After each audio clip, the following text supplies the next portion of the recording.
Welcome to ನಿತ್ಯ special. ಇವತ್ತಿನ special ಕುಂಬಳಕಾಯಿ ಪಲ್ಯ. ನೋಡಿ, ಇವಾಗ ಒಂದೊಂದು ಕುಕ್ಕರ್ ಇಟ್ಕೊಂಡಿದ್ದೀನಿ, ಸ್ವಲ್ಪ ಆಯಿಲ್ ಹಾಕ್ಕೊಂಡಿದ್ದೀನಿ. ನೋಡಿ, ಸ್ವಲ್ಪನೇ ಹಾಕ್ತಿದ್ದೀನಿ ನಾನು ಆಯಿಲು. ಇವಾಗ ಸಾಸಿವೆ ಹಾಕ್ಕೊಂಡಿದ್ದೀನಿ.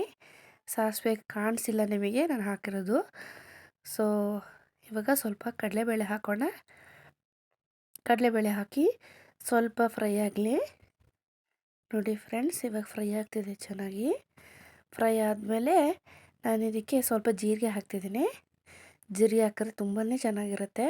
ಹಾಕಿ ಸ್ವಲ್ಪ ಫ್ರೈ ಮಾಡಿ, ಆವಾಗ ಇನ್ನೂ ಚಟಪಟ ಅನ್ನುತ್ತೆ.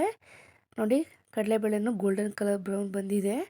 ಇವಾಗ ನಾನು ಸ್ವಲ್ಪ ಕರ್ಬೇವಿನ ಸೊಪ್ಪು ಕೂಡ ಹಾಕ್ತಿದ್ದೀನಿ.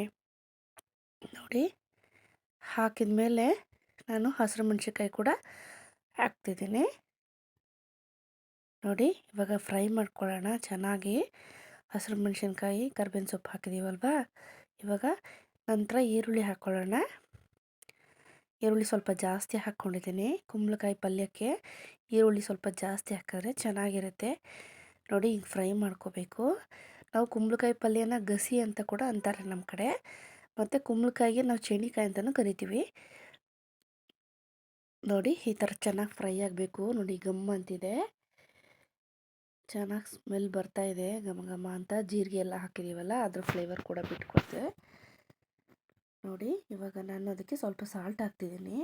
ಈರುಳ್ಳಿ ಬೇಗ ಫ್ರೈ ಆಗಲಿ ಅಂತ ಕೂಡ ಹಾಕ್ತಿರೋದು ನಾನು. ನೋಡಿ, ಇವಾಗ ಚೆನ್ನಾಗಿ ಮಿಕ್ಸ್ ಮಾಡಿ, ಒಂದು ಒಳ್ಳೆ ಮಿಕ್ಸ್ ಮಾಡ್ತಿದ್ದೀನಿ. ನೋಡಿ ಫ್ರೆಂಡ್ಸ್, ಇವಾಗ ನಾನು ಸ್ವಲ್ಪ ಕುಂಬಳಕಾಯಿ ಕಟ್ ಮಾಡಿ ಇಟ್ಟಿದ್ನಲ್ಲ, ಅದೆಲ್ಲ ಹಾಕ್ತಿದ್ದೀನಿ. ನೋಡಿ, ಕುಂಬಳಕಾಯಿ ನಾನು ಸ್ವಲ್ಪ ದಪ್ಪಕ್ಕೆ ಹಚ್ಚಿಟ್ಕೊಂಡಿದ್ದೀನಿ. ಯಾಕಂದರೆ ಒಂದು ಕುಕ್ಕರ್ ವಿಷಲ್ ಹಾಕ್ಸೋದ್ರಿಂದ ಬೇಗ ಬೆಂದೋಗುತ್ತೆ ಅಂತ ಕುಂಬಳಕಾಯಿನ ನಾನು ಸ್ವಲ್ಪ ದಪ್ಪಕ್ಕೆ ಇಟ್ಕೊಂಡಿದ್ದೀನಿ. ನೋಡಿ, ಇವಾಗ ನೋಡಿ ಎಲ್ಲ ಹಾಕ್ಕೊಂಡಿದ್ದೀನಿ. ಈಗ ಒಂದು ಒಳ್ಳೆ ಮಿಕ್ಸ್ ಮಾಡಿ ಫ್ರೆಂಡ್ಸ್. ನೋಡಿ, ಈಗ ಒಂದು ಅರ್ಧ ಕಪ್ಪಷ್ಟು ಕೂಡ ನೀರು ಹಾಕ್ತೀನಿ.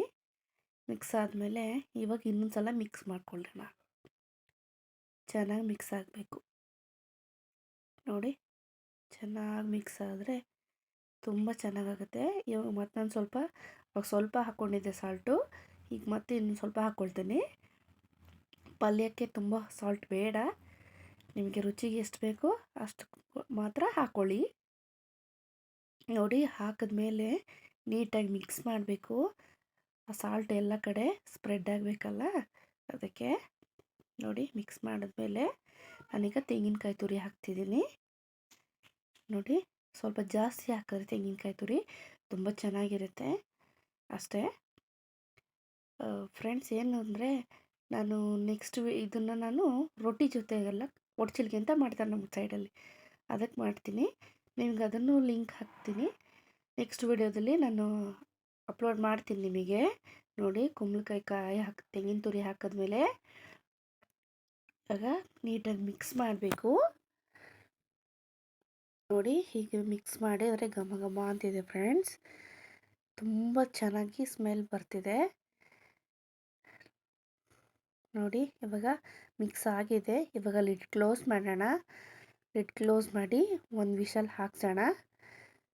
ಒಂದು ವಿಷಲ್ ಹಾಕ್ಸಿದ್ಮೇಲೆ ನಿಮಗೆ ಓಪನ್ ಮಾಡಿ ನಾನು ನಿಮಗೆ ತೋರಿಸ್ತೀನಿ ಹೇಗಾಗಿದೆ ಅಂತ. ನೋಡಿ, ಈಗ ಒಂದು ವಿಷಲ್ ಆಗಿದೆ, ವಿಷಲ್ ಕೂಡ ಬಿಟ್ಟಿದೆ. ಅದು ಅದ್ರ ಬಿಸಿ ನೋಡಿ ಎಷ್ಟು ಬರ್ತಾ ಇದೆ. ನೋಡಿ, ಇವಾಗ ಸೂಪರಾಗಿ ಆಗಿದೆ. ಇವಾಗ ನೋಡಿ, ಇನ್ನೊಂದು ಸಲ ಮಿಕ್ಸ್ ಮಾಡಿಕೊಂಡು ನೋಡಿ ಸರ್ವ್ ಮಾಡ್ತಿದ್ದೀನಿ. ನೋಡಿ, ನಾನು ಒಡ್ಚಲ್ಗೆ ಮಾಡ್ಕೊಂಡಿದ್ದೀನಿ. ಇದಕ್ಕೆ ರೊಟ್ಟಿ ಮಾಡಿಲ್ಲ. ಇದು ಒಡ್ಚಲ್ಗೆಗೂ ತುಂಬ ಚೆನ್ನಾಗಿರುತ್ತೆ. ಸಬ್ಸ್ಕ್ರೈಬ್ ಮಾಡ್ಕೊಳ್ಳಿ, ಬೆಲ್ ಐಕನನ್ನು ಪ್ರೆಸ್